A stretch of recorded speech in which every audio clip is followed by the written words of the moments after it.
안녕하세요. 아랍어 통역사이자 아랍 문화 강사로 활동하고 있는 방성아라고 합니다. 오늘 저는 이번 강연을 통해서 우리 생활 깊숙이 우리가 친근하게 여기고 있는 외래어 중에서 아랍어에서 파생을 한 단어들의 기원을 가지고 여러분과 함께 아랍 세계의 삶과 문화에 대해서 말씀을 나눠보고자 합니다. 모쪼록 이번 기회를 통해서 기존에 알고 계셨던 아랍 세계에 대한 이야기나 지식에 더하여 인간적이고 일상적인 새로운 아랍 세계의 삶과 문화를 접하시는 즐거움을 찾아가시기 바라겠습니다. 고맙습니다.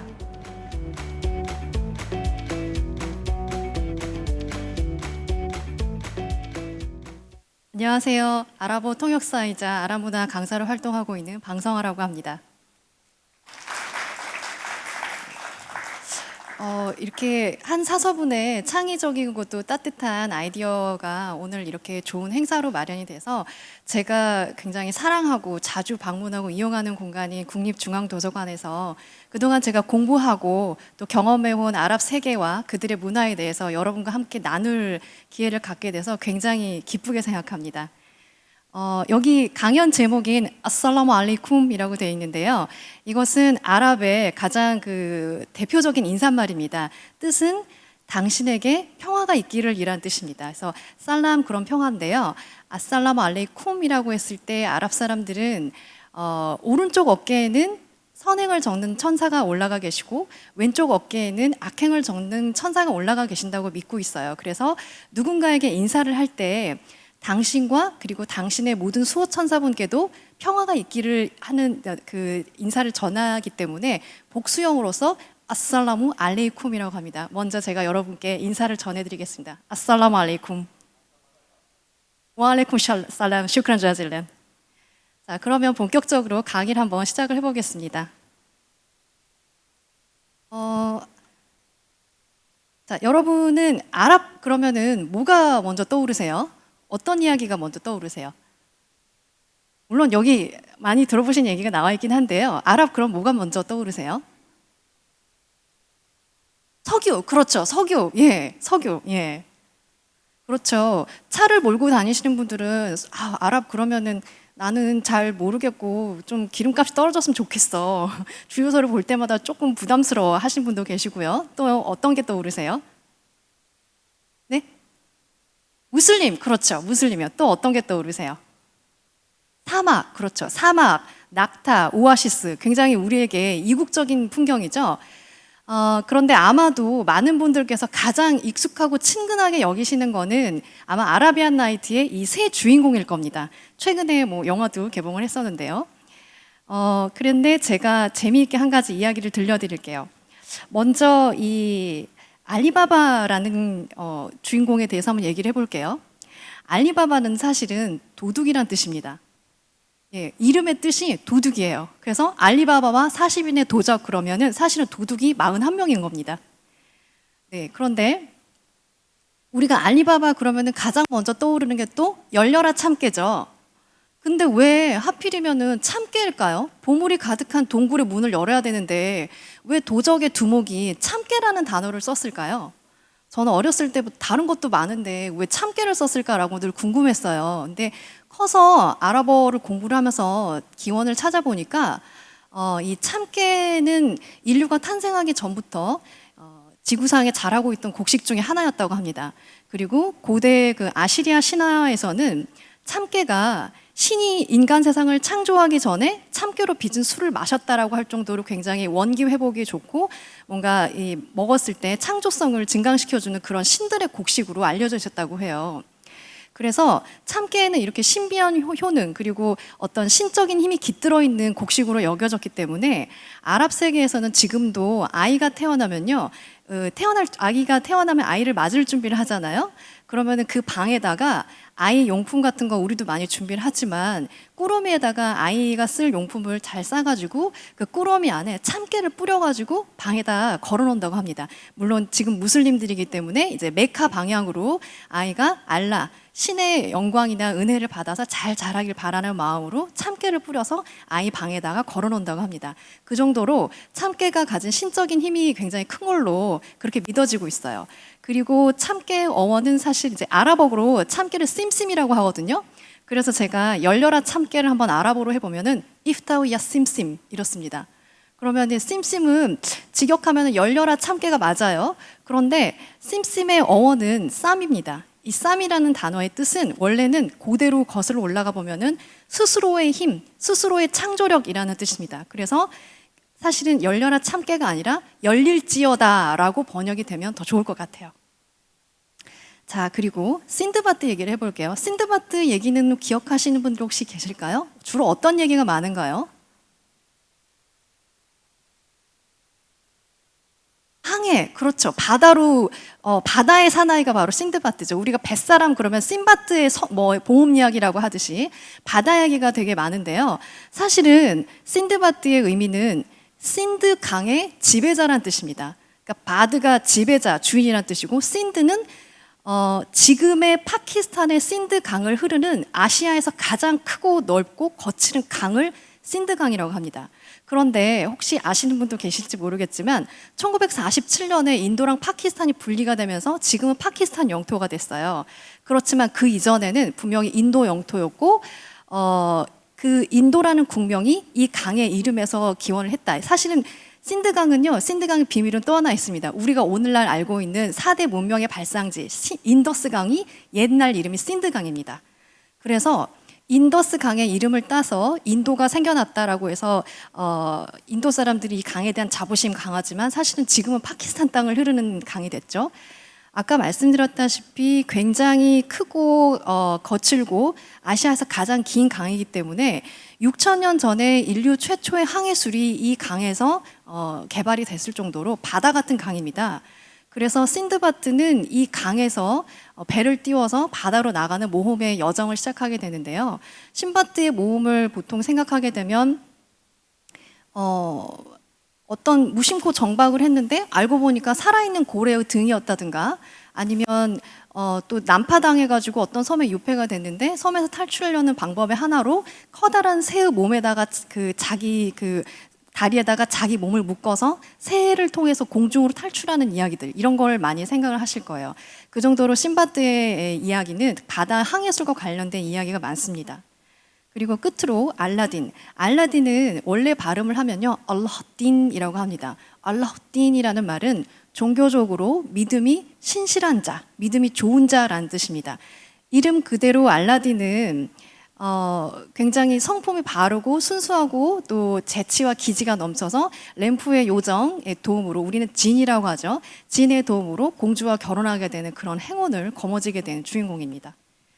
그래서 이제 고대의 이야기를 좀 해봤으니까 이제 현대의 아랍 이야기를 잠깐 넘어갈게요. 자, 아랍, 이슬람, 중동, 걸프만 이렇게 나와 있는데요. 우리가 아랍이라고 하면은 아마 가장 많이 또 생각나는 단어들이 아마 이들 단어들일 거예요. 아랍 그러면 아까 어떤 분이 무슬림 그러셨는데요. 이슬람교를 믿는 사람을 무슬림이라고 합니다. 그리고 또 석유 말씀하셨죠. 석유 옛날 우리 그 중동에서 일하러 가셨던 분도 계시고 또 중동의 멋진 왕자들, 부호들 정말 멋있어. 막 축구 구단주도 막 되고 막 이런 사람들. 그래서 중동이라는 말이 많이 들어보셨을 거고 그리고 걸프만이라는 단어도 아마 귀에 익숙하실 거예요. 그런데 이들은 전부 같은 의미가 아닙니다. 우리는 뭐 아랍 그러면은 다 비슷비슷한 이야기 아닌가라고 하겠지만은 실은 다 다른 의미를 가지고 있어요. 그래서 제가 간단히 잠깐 구분을 해보겠습니다. 아랍은요 민족과 언어의 개념입니다. 우리가 한민족이고 한국어를 쓰듯이 아랍 민족과 아랍어를 쓰는 사람들을 아랍이라고 해요. 그리고 그들이 주로 살고 있는 땅을 아랍 지역이라고 합니다. 그리고 이슬람은 그들의 종교를 말을 합니다. 그래서 아랍은 민족과 언어의 개념이고요. 이슬람은 종교적 개념입니다. 그런데 이슬람은 꼭 아랍 지역에만 있는 종교가 아니죠. 예를 들면 아시아에서 세계 최대의 이슬람 국가는 혹시 아시는 분 계실까요?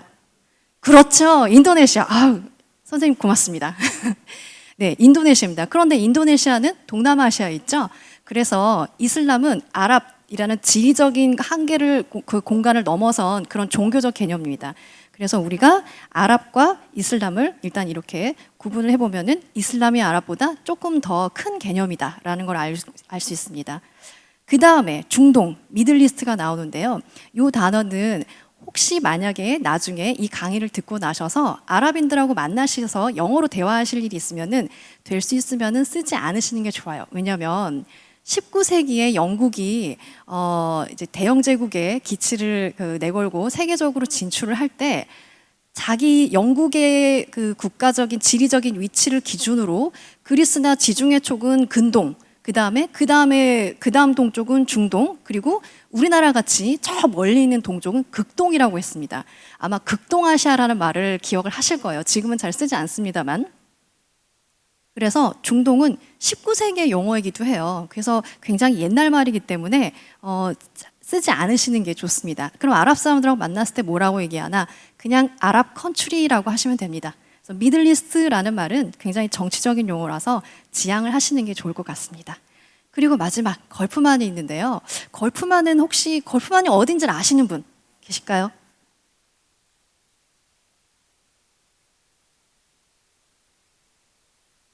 네, 맞습니다. 공부 굉장히 고맙습니다. 그런데 일반적으로 걸프만 그러면은 바다가 아니라 육지의 어느 쪽에 있는 건 아닌가라는 생각을 해요. 그 옛날에 전쟁도 있었고 이라크, 쿠웨이트 그쪽이 걸프만 아닌가라는 말씀을 많이 하세요. 왜냐하면 그거를 걸프만 전쟁이라고 잘못 보도가 됐기 때문에 그래요. 걸프라는 사실은 그 걸프라는 단어 자체가 만이기 때문에 역전압과 같은 동어 반복된 단어입니다. 그래서 걸프라고만 하셔야 되고요. 방금 앞에 계신 선생님께서 말씀해 주신 것처럼 걸프만이라고 하는 곳은 바다의 영토입니다. 그래서 사우디아라비아하고 이란 사이에 있는 바다고 정식 명칭은 페르시아만입니다. 그래서 우리가 육지의 어느 곳이 아닌가라고 생각하면서 걸프만을 얘기를 하실 때는 걸프만이 아니고 아라비아 반도라고 얘기를 하시는 게 정확합니다. 그리고 이 아라비아 반도에는 우리가 잘 아는 사우디아라비아, 예멘, 오만, 바레인 이런 나라들이 있습니다. 그러면은 고대의 이야기, 그 다음에 오늘날 현대 이야기를 좀 해봤으니까 이제 본격적으로 한번 오늘의 주제인 우리 생활 속에 들어있는 친숙했던 아랍어를 통해서 아랍 사람들의 삶과 문화에 대해서 한번 이야기를 해보겠습니다. 자, 보면은 시럽, 또 캔디 많이 들어보셨을 거예요. 그런데 난 이게 알아본지 몰랐는데 알아봅니다. 시럽이나 캔디를 모르시는 분은 아마 없을 거예요. 굉장히 달달한 음식이죠.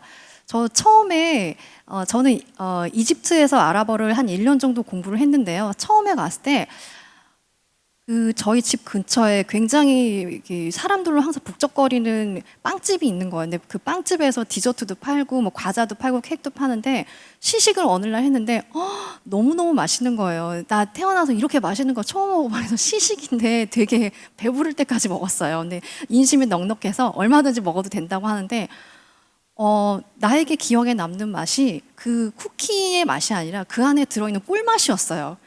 시럽인지 꿀인지 모르지만 너무나 달콤한 그 맛이어서 다음날 또 가서 저는 원래 사실은 단 걸 좋아하는 사람이 아닌데 제일 큰 사이즈로 이렇게 한 바구니를 샀어요. 한 50개 정도 담아주더라고요. 그러니까 요 정도 되는 500원짜리 동전보다 조금 더 큰 쿠키를 50개 정도 담아주는데 그때 사면서도 내가 얼마 있을지 모르겠지만 유학 기간 동안에 먹을 양이다라고 생각했는데 일주일 만에 다 끝냈어요.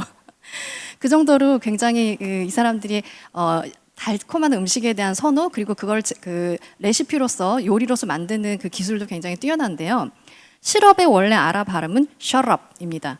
그리고 캔디는 꼰드라고 하는데요. 캔디 같은 경우는 사실은 인도 말인 꼰드에서 유래를 한 말입니다. 사탕수수를 불에다가 오래오래 졸이면은 크리스탈 같은 결정체가 나오는데요. 그게 여러분이 알고 계시는 사탕수수에서 나오는 설탕입니다. 그런데 거기다가 다른 뭐 아몬드라든가 견과류 같은 거를 좀 첨가를 해서 과자로 만든 게 그 당시에 인도와 아랍 사람들이 즐겨 먹었던 꼰드라는 후식이었죠. 그게 이제 서유럽과 이렇게 북유럽 쪽으로 전파가 되면서 오늘날의 캔디가 됐는데요. 그 정도로 이 아랍 사람들이 단 음식에 대한 선호가 많은데 전 처음에는 단 거 몸에 안 좋은데 왜 이렇게 좋아하지라고 생각을 했어요. 그런데 날씨하고 연관이 있습니다. 여름에 우리 한낮에 일 보고 돌아오시면은 2, 3시쯤 제일 덥잖아요. 뭐 드세요? 어르신들 보면은 나 저기 설탕물 하나 타줘, 꿀물 좀 타줘. 술 드시고 그 다음날 일어나셔서 꿀물 타드시면 원기가 좀 회복이 되죠. 그 단응비 당분 안에 원기를 회복하는 성분이 들어있기 때문에 이 더운 지역에서 사시는 그 아랍인들의 생활의 지혜라고 할까요? 그런 것들이 녹아들어 있는 일종의 이제 그것이 음식으로 발전을 한 것이 이 샤랍과 깐드입니다. 그래서 지금도 아랍 사람들은요, 우리는 아이가 태어나면은 바로 이렇게 모유수유를 하지 않고 뭔가 이렇게 그 전 단계를 거치죠. 조금 물을 좀 준다든가 그런 식으로. 그런데 아랍인들은요, 아이가 태어나면요, 첫째 날이랑 둘째 날까지는 꿀물이나 설탕물을 줍니다. 아이가 세상에 적응할 때까지 이렇게 먹을 수 있는 음식이 별로 없기 때문에. 그리고 세 번째 날은 식물성 오일이죠. 뭔가 이렇게 올리브 오일이라든가 이렇게 식물성 오일을 좀 주고 난 다음에 모유 수유를 세 번째 날부터 시작을 합니다.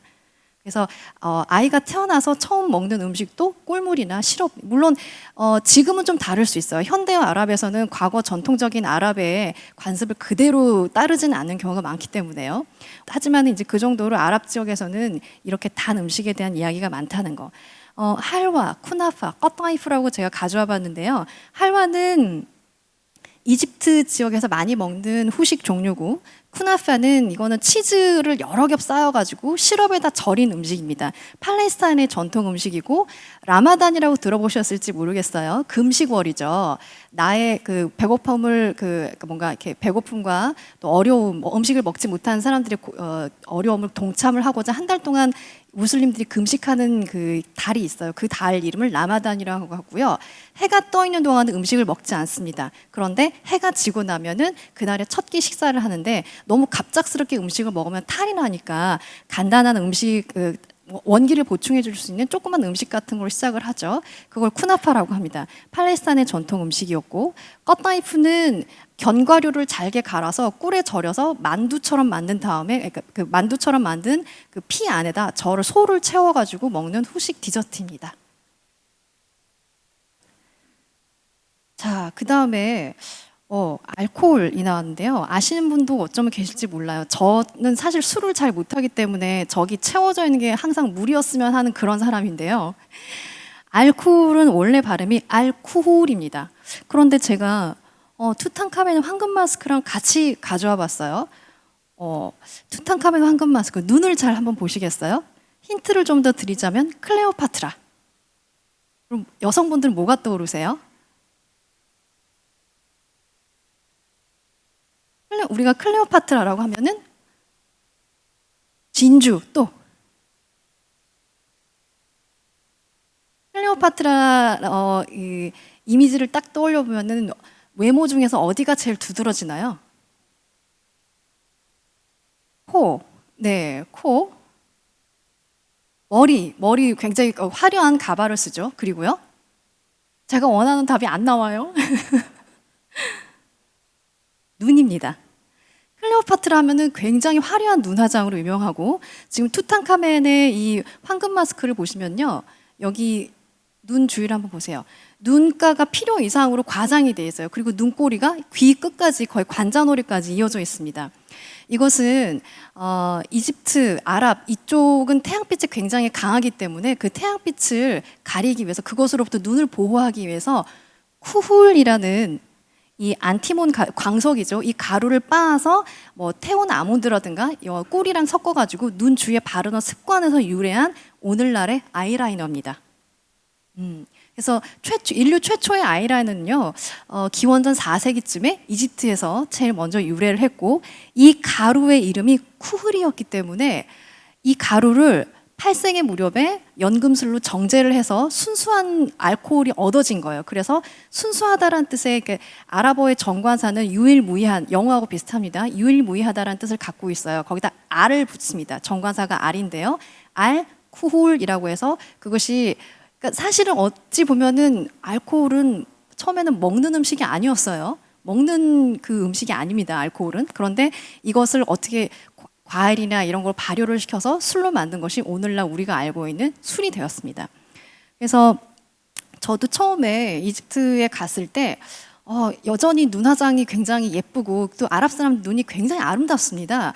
아랍의 미인을 가리켜서 낙타의 속눈썹을 가졌다라고 할 정도로 속눈썹도 굉장히 길고 풍성하고 눈도 크고 아름다운데 거기다 또 이렇게 쿠훌로 아주 이게 아름답게 화장을 해서 저는 눈이 작습니다만 나도 좀 저렇게 해보고 싶은 거예요. 그래서 화장품 가게 가서 쿠홀을 달라고 했는데 제가 원하는 그 형태가 아니었어요. 보통 여성분들은 아이라이너 사면은 되게 작은 펜슬로 이렇게 돼 있잖아요. 그런데 현지에 가서 쿠홀을 달라고 했더니 대생할 때 쓰는 목탄 같은 걸 주는 거예요. 너무 굵고 뭐랄까 그 색이 너무 진해서 이거 내가 하다가 좀 너구리처럼 될 것 같아서 사지는 않았습니다.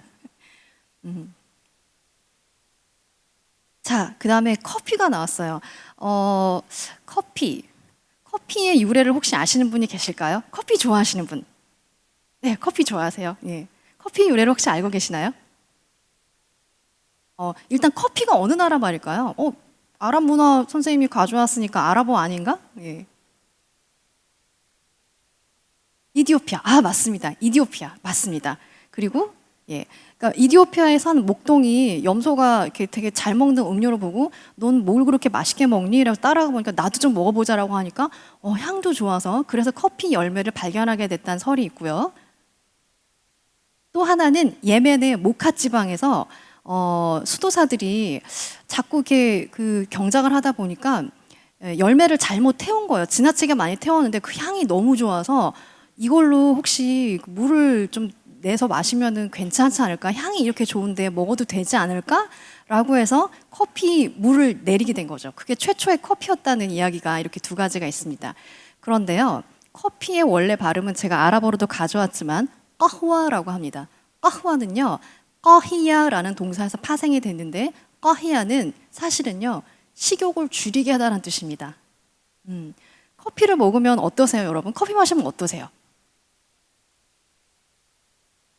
커피 마시면은 어떠세요? 잠이 안 오죠. 정신 또록또록해지고 맑아지고 나한테 없던 힘이 생기는 것 같고 그래서 밤샐 때도 많이 마시고 식후에도 식곤증이 올 때도 커피를 마십니다. 우리는. 그런데 원래 최초의 커피의 용도는요. 수도사들이 밤을 새서 철야 기도를 할 때 마시던 음료였어요. 그러니까 이 커피라는 것이 원래는 수도사들의 음료였고 많은 사람들에게 대중적으로 공급되지는 않았어요.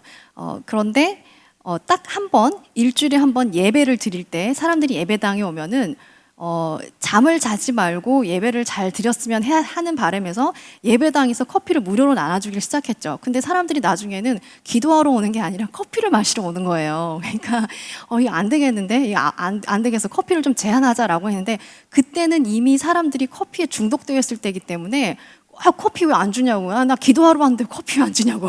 이렇게 됐었다고 합니다. 그래서 하나씩 둘씩 이렇게 밖으로 전파가 되고 이 예멘 지방에서 그렇게 하다가 사우디아라비아로 무슬림들은 성지 순례를 가는 걸 혹시 아실지 모르겠지만 성지 순례를 가게 돼서 커피가 이제 메카에서 유행을 하게 되는데 인도의 그 바바부단이라는 우리가 커피 문익점이라고 합니다. 이분을. 인도에서 이분이 사우디아라비아 메카로 성지 순례를 갔는데 기도를 하다가 꼬박꼬박 하니까 이거 드셔보세요. 좋은 겁니다. 마시니까 괜찮은 거예요. 뭔가 굉장히 정신이 맑아지고 그래서 마시기 시작을 했는데 이거의 성지 순례가 끝나고 나서 기간이 끝나고 인도 본국으로 돌아갈 때쯤에는 이분이 이것도 여기에 중독이 되신 거예요. 그래갖고 이거를 인도에 좀 갖고 가고 싶은데 어떻게 방법이 없을까? 그런데 아까 설명을 드렸다시피 수도원에서 굉장히 엄격하게 반출을 금지하고 있었기 때문에 커피를 갖고 나가면 우리 옛날에 문익점 선생님이 모카를 이렇게 우리나라 들여올 때 부통에 숨겨가지고 오셨던 것처럼 이분도 굉장히 옷 속에다 숨기고 꼬매고 이렇게 해가지고 커피 씨앗 6, 7알을 가지고 돌아가는 성공합니다. 그래서 인도에서 커피가 재배되기 시작을 했고 그렇게 우회적인 경로로 유럽과 이쪽으로 퍼지게 됩니다. 물론 그 사이에는 여러 가지 이야기가 있죠. 터키에 커피하우스가 생겼다든가 커피는 그 정도로 굉장히 많은 사람들이 사랑을 받았던 음료이기 때문에 옛날에 오스만 제국에서는 결혼 조건으로 남편은 아내가 원하는 만큼의 커피를 사줘야 된다라는 조항도 있었어요. 그거를 커피를 조달을 하지 못하면 결혼할 수가 없었습니다. 그런데 원래 이 커피는 수도원에서 마셨던 것처럼 오늘날 사막에서 이 밤을 새거나 이렇게 할 때도 많이 마시는 음료인데요. 이거는 제가 예전에 모로코에 여행을 갔을 때 베르베르인이라고 하죠. 사막의 유목민들이 천막을 쳐줬는데 그 안에서 이제 그 들어가기 전에 한번 찍었는데요. 이날 밤에 저도 커피를 참 많이 마셨습니다. 커피를 끓이기 전에 보통 이 사막에서는요, 여기는 이집트 바흐리아라는 사막이에요. 보시면은 이렇게 천막을 치고 여기 그 자동차가 보이실지 모르겠는데 나중에 자동차 지붕끼리 연결해가지고 밤에 잘 때 지붕을 만들어줍니다. 이렇게 이분이 이렇게 요리를 해주시고요. 여기 보시면은 숯을 피워가지고 요리를 이렇게 해주시는데요. 커피는 언제 마시냐면요. 이 요리를 다 하고 나서 숯불에 열기가 아직 남아있을 때 구리로 된 주전자에 커피를 담아서 은근하게 끓여주십니다. 그런데 우리가 오늘날 마시는 커피랑은 맛이 상당히 달라요. 맛이 커피콩 자체를 푸른색 원두를 직석에서 갈아서 이렇게 로스팅을 해주시기 때문에 저는 처음에 마실 때 커피를 준다고 해서 사막에서 마시는 커피 너무 로맨틱해라고 딱 마시고 나서 너무 쓰고 시고 이건 뭐지 어떻게 할 수가 없는 거예요. 힘들었어요. 되게 한 모금 넘기기가 아주 쓴 한약을 마시는 기분이었어요. 그래갖고 이거 어떻게 하라고 하니까 그분들도 웃으시는 거예요. 아시는 거여서 빨리 이거 먹으라고 굉장히 단 사탕 같은 꿀에 절인 대추야자를 주시더라고요. 그래서 한약 먹고 사탕 먹는 것처럼 저도 커피 마시고 대추야자 얼른 삼켰습니다. 그래서 이제 사막의 아라비아 커피는 저렇게 직접 끓여서 대접을 하는 게 전통이고요. 아랍 사람들은 주로 그 마시는 음료가 커피하고 차가 있는데요. 차는 일상적으로 마시지만 방금 말씀드렸다시피 커피는 굉장히 오랜 시간 공력을 들여서 끓이고 내리고 우려내야 되기 때문에 만약에 나중에 아랍인들에게 커피를 대접받으시면 내가 VIP 대접을 받는구나 라고 생각하셔도 됩니다. 그래서 오늘날에도 이 전통을 유지하기 위해서 가정집 실내에 이런 식으로 중간에 숯불을 피울 수 있는 이 화로를 놔두고 구리로 된 잔을 항상 준비를 해둡니다. 그 전통적인 유목민의 방식을 아직까지 그대로 지켜오는 하나의 좀 아름다운 풍습이라고 할까요? 그래서 손님들이 이렇게 가에 이렇게 쭉 줄지어 앉아서 밤새 커피를 마시면서 이야기하는 것이 아랍인들의 큰 즐거움입니다. 가능하시다면 사막으로 한번 여행을 가셔서 별을 보면서 아라비아 커피를 마셔보시면은 굉장히 내가 살아있는 것이 기쁘구나라는 경험을 아마 하시게 될 겁니다. 자, 그 다음에 캐럿. 결혼하신 분들은 아마 뭐 결혼을 하실 때 혼수를 보러 다니면서 가장 중요한 게 뭘까요? 집 말고요. 반지죠. 결혼 반지. 우리 이제 결혼할 때 사랑의 증표로 결혼 반지를 받는데 가장 많이 선호되는 보석이 다이아몬드죠.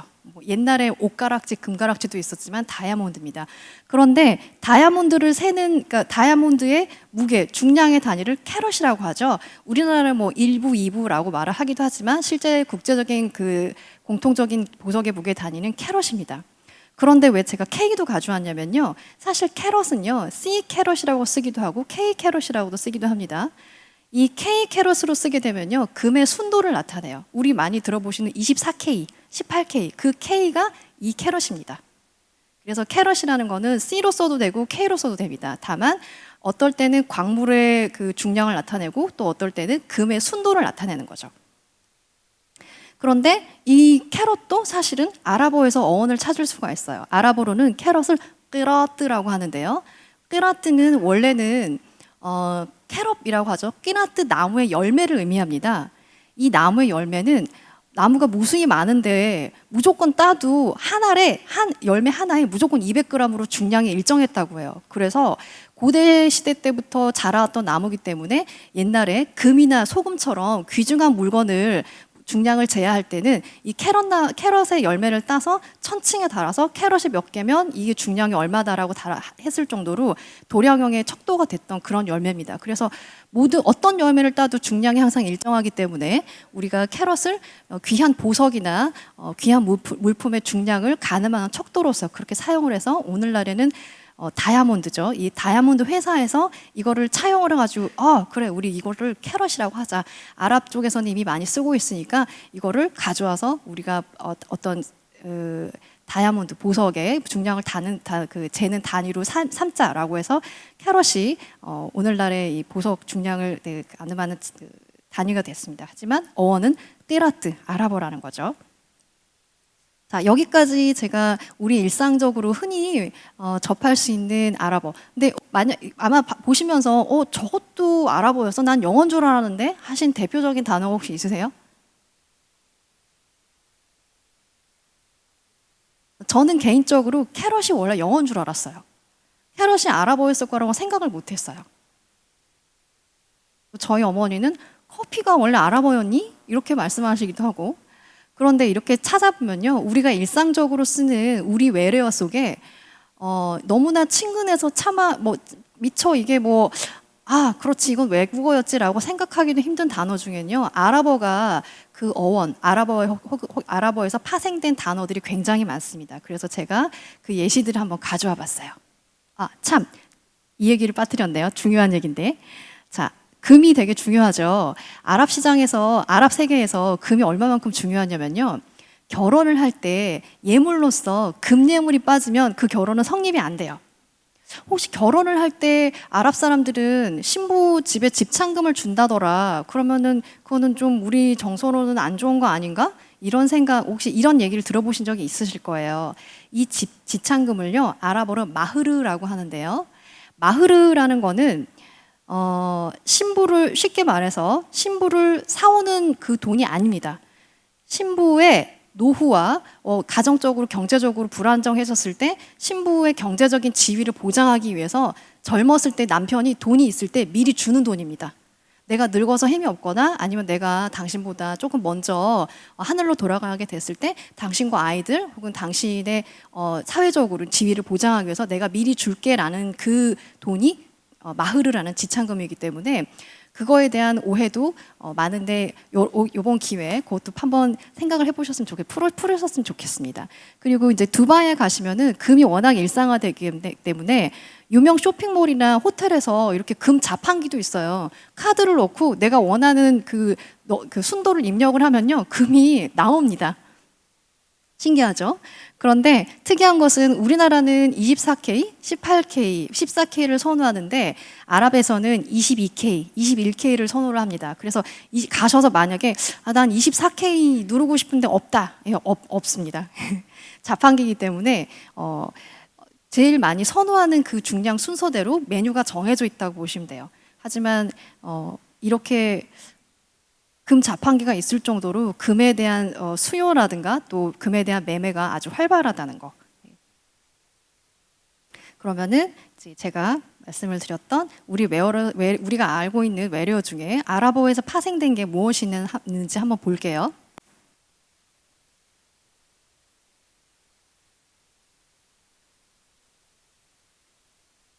네, 어떠세요?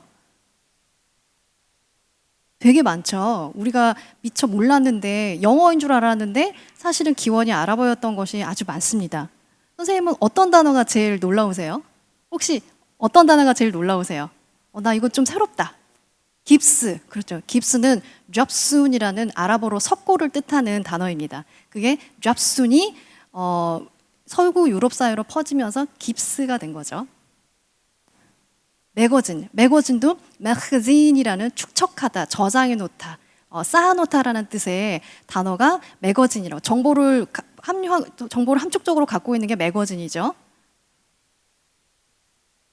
레몬도, 라이몬도, 사파리, 우리 사파리 도구, 라켓도 그렇고, 매트리스도 마트라혼이라는 아랍어가 매트리스로 영어처럼 발음이 되기 시작한 겁니다. 그러니까 굉장히 옛날부터 아랍 사람들은 매트리스 바닥에 바로 눕지 않고 매트리스 바닥에 깔 수 있는 뭔가를 이용해서 야영을 했다는 얘기죠. 자, 여기까지 우리 일상적으로 접할 수 있는 외래어 중에서 아랍어에서 파생된 단어들, 그리고 그 일부의 단어, 또 그 중에 유명한 단어들 중에서 우리가 어원을 통해서 아랍 사람들의 삶과 문화를 알아볼 수 있는 시간을 좀 가져봤는데요. 끝으로 이제 아랍인을 한번 만나시면은 간단한 인사말을 한번 제가 하실 수 있도록 짧게 준비를 해봤는데요. 일단 강의원의 제목이죠. 안녕하세요는 아살라무 알레이쿰이라고 합니다. 한번 같이 해보실까요? 그럼 제가 슈크란 그러면 감사합니다입니다. 네.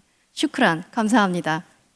그리고 만약에 우리나라에 아랍인이 온 걸 봤어요. 혹은 요즘에는 사실 서울 도처에서 아랍인들이 많이 이렇게 가족 단위로 돌아다니시고 여행 오신 분들 많이 만날 수 있는데요. 한국에 오신 걸 환영합니다라고 하고 싶으시면은 아흘란 와 사흘란이라고 하시면 됩니다. 슈크란. 아흘란 와 사흘란은요. 인천공항 입국장에도 새겨져 있는 인사말입니다. 그리고 살라마는 안전이라는 뜻인데요. 마 살라마 그러면은 가시는 길에 평안이 있기를, 평화롭게 안전히 가시기를 이란 뜻입니다. 제가 한번 천천히 해볼게요. 아살라무 알레이쿰, 슈크란, 아흘란 와사흘란, 마 살라마. 네, 고맙습니다. 오늘 강의를 마치도록 하겠고 경청해 주셔서 고맙습니다. 마 살라마 슈크란.